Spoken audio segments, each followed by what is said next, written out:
بتاؤ جو حضور نے نشان لگائے تھے نا کہ یہاں مارا جائے گا، یہ یہاں، وہ نشان آج بھی لگے ہیں۔ اتنے بڑے پلر کھڑے ہیں آپ نے دیکھا، آج بھی لگے ہیں۔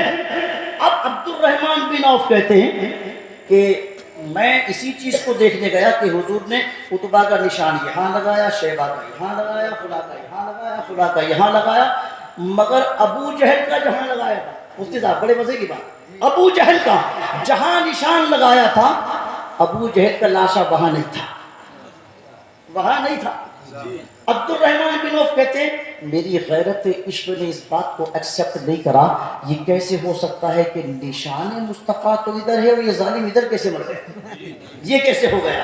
تو کہتے میں قریب گیا، اور قریب گیا تو جا کے جب میں نے قریب سے دیکھا تو کیا دیکھا کہ اس کی روح ابھی نکلی نہیں تھی، ابھی نکلی نہیں تھی، بلکہ وہ تڑپ رہا تھا، سسک رہا تھا۔ کہتے میں چپ چاپ کھڑا رہا، دیکھتا رہا، تو کہتے اللہ کی عزت کی قسم میری آنکھوں نے دیکھا کہ چند منٹ کے اندر ابو جہل کا لاشا تڑپتا تڑپتا سسکتا سسکتا اسی مقام پر پہنچ گیا جو نشان مصطفیٰ کی انگلیوں نے لگا دیا تھا۔ نعرہ تکبیر، نعرہ رسالت، شان مصطفیٰ، فرمان مصطفیٰ، مسلک اعلی حضرت عرس دادا میاں حضور، نعرہ تکبیر۔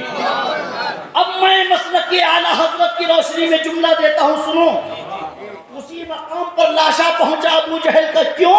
اس کا مطلب یہ ہے کہ موت کی بے چینی اور بے قراری اور اضطرابی بھی ابو جہل کو اس مقام سے دور نہ کر سکی جو میرے مصطفیٰ کی انگلیوں نے لگا دیا تھا، میرے مصطفیٰ کی انگلیوں نے نشان لگا دیا تھا، موت کی بے چینی بھی اس کو دور نہ کر سکی۔ تو کوئی سپاہی ہو یا کوئی سپاہی سالار ہو، جنرل ہو کہ کرنل ہو، بزنس مین ہو کہ بھکاری ہو، آقا ہو کہ داتا ہو، اس سے کوئی فرق نہیں پڑتا، امیر ہو کہ غریب ہو۔ لقد کان لکم فی رسول اللہ اسوۃ حسنہ۔ آؤ ذرا مصطفیٰ کی زندگی دیکھو، مکے کی زندگی دیکھو تو غربت نظر آئے گی، مدینے میں دیکھو گے تو وہی پیغمبر جس کے گھر میں تین دن تک چولہے نہیں جلتے تھے، مگر ایک ضرب لگاتے ہیں تو کہتے ہیں ہم نے قیصر بھی فتح کر لیا اور کسریٰ بھی فتح کر لیا۔ اور دنیا میں کوئی بادشاہ ایسا ہے جس نے یہ کہا کہ میں نے سپر پاور کو فتح کر لیا؟ کوئی ہے؟ یہ مصطفیٰ ہے، ضرب لگاتے ہیں تو کہتے ہیں قیصر بھی ہم نے فتح کر لیا۔ کسریٰ، قیصر و کسریٰ جانتے ہیں؟ اس وقت کی سپر پاور ایران اور روم جیسے آج امریکہ ہے اور اسرائیل، اس وقت کی سپر پاور کے مصطفیٰ نے پہاڑ پہ ضرب لگائی اور صحابہ سے بولے ہم نے قیصر بھی فتح کر لیا، کسریٰ بھی فتح کر لیا۔ قربان جائیے، سبحان اللہ ہے کوئی؟ بہرحال یہ تفصیلی ٹاپک اس پر نہیں جاتے، کہنے کا مقصد یہ لقد کان لکم فی رسول اللہ اسوۃ حسنہ۔ مصطفیٰ کو رول ماڈل بتاؤ، مناؤ۔ ہمارا تو حال یہ کہ ہم نے تو ثانیہ مرزا کو رول ماڈل بنا لیا ہے نا، مائیکل جیکسن تھے پچھلے دنوں ہمارے رول ماڈل، معذرت کے ساتھ ہے نا، نہیں ہمارے رول ماڈل یہ ظالم نہیں ہو سکتے۔ یاد رکھیے رول ماڈل عامر خان اور سلمان خان نہیں ہوں گے، کوئی کرکٹر نہیں ہوگا۔ سنیں اے نوجوانوں، اگر آج بھی تمہارا کوئی رول ماڈل ہوگا تو وہ فلم انڈسٹری کا سلمان نہیں بلکہ کربلا کا علی اکبر ہوگا، کربلا کے اون محمد ہوں گے، کربلا کے 56 سالہ حسین ہوں گے۔ میری ماں اور بہنوں کے لیے اگر کوئی رول ماڈل ہوگی تو وہ حیدرآباد کی ثانیہ نہیں بلکہ کربلا کی زینب ہوگی، بصرہ کی رابعہ ہوگی، مدینے کی فاطمہ ہوگی، مکے کی خدیجہ الکبریٰ ہوگی۔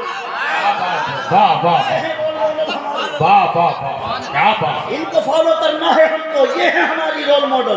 وہ جو اپنی عزتوں کا سودا پہ بازار کرتی ہیں وہ ہماری رول ماڈل بولو ہرگز نہیں ہو سکتی ہے۔ ہماری رول ماڈل کون ہے؟ رول ماڈل دیکھنا ہے نا، آؤ یہ جملہ اگر اندر تک میری ماں بہنوں کے کانوں میں جا رہا ہوں تو سن لو۔ رول ماڈل جانتے کس کو کہتے ہیں؟ مفتی صاحب اللہ تشریف فرمائیں، سنیے گا، محترم صاحب تشریف فرمائیں، سنیے سید صاحب۔ حضرت زینب جس اونٹ پر سوار ہوئی تھی نا کربلا سے رخصت ہوتے وقت، کیونکہ ظالموں نے ہتھکڑیاں ڈال دی تھی، بیڑیاں تھی، اونٹ پر ننگی پیٹوں پر بیٹھا دیا تھا۔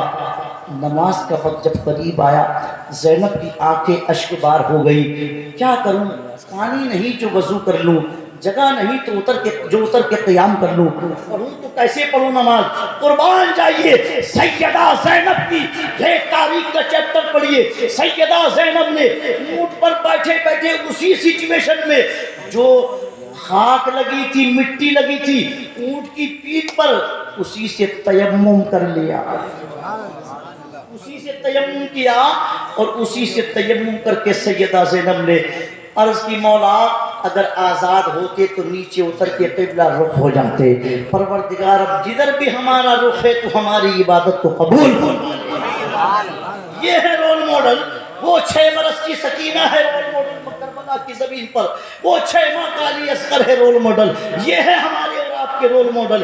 یہ فلم اسٹار ہمارے رول ماڈل نہیں ہوں گے. حدیث میں آتا المرء مع من احب, جو جس سے محبت کرے گا یاد رکھو قیامت میں مرنے کے بعد اسی کے ساتھ اٹھایا جائے گا, سمجھے, اسی کے ساتھ اٹھایا جائے گا. تو اسی لیے میں نے وہ شعر پڑھا تھا, کیا اعلیٰ حضرت فرماتے, اعلیٰ حضرت کے تعلق سے کیا کہ دین کے مقتدا سے کہہ دوں گا, قوم کے پیشوا سے کہہ دوں گا مجدیوں سامنے سے ہٹ جاؤ, ورنہ احمد رضا سے کہہ دوں گا علم بھی حاصل کیجئے گا, سیاست بھی کیجئے گا, دولت بھی حاصل کیجئے گا, تہذیب و تمدن اپنی پہچان بنائیے گا. یہ بال ادھر سے کٹا لینا, یہ بال ادھر سے کٹا لینا. کسی فلم اسٹار نے اپنی جینس پھاڑ دی تو سارے نوجوان پھٹی ہوئی جینس پہنے چلتے, پھٹی ہوئی. ایک تو ممبئی میں جلسے میں پھٹی ہوئی جینس پہن کے.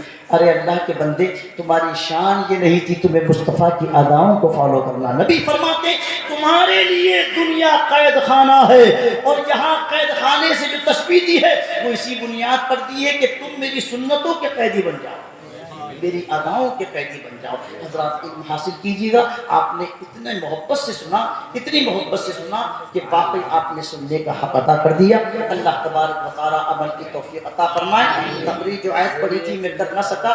اللہ فرماتا انشکر لی ولی والدیک, نوجوانوں سنو, اللہ فرماتا والدین کے شکر گزار بن جاؤ, ماں باپ کے شکر گزار بن جاؤ.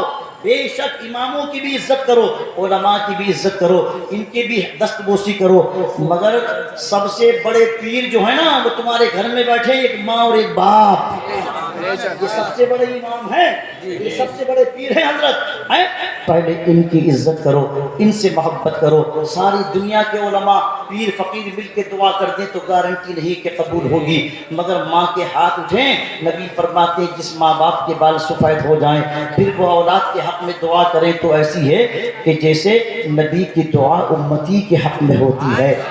کامیابی کا راز ان ماں باپ کی خدمت میں ہے. ان کے بڑھاپے کو دیکھ کے ان کو یوز لیس مت سمجھ لینا. سب سے قیمتی سرمایہ یہی ہے نوجوان تمہارا, سب سے قیمتی دولت یہی ہے تمہاری, سب سے قیمتی ثروت یہی ہے تمہاری. ان کی عزت کرو, انشاءاللہ یہاں بھی کامیاب رہو گے, وہاں بھی کامیاب رہو گے. انشکر لی ولی والدیک, والدین کے شکر گزار بن جاؤ, سمجھے. اس لیے قرآن نے کہا کہ جو ماں باپ کا شکر گزار ہوگا وہ دادا دادی کا بھی ہوگا, وہ نانا نانی کا بھی ہوگا, وہ بڑوں کی عزت بھی کرے گا, چھوٹوں پر شفقت بھی کرے گا. بہت اچھا آپ نے سنا. اللہ عمل کی توفیق عطا فرمائے. السلام علیکم.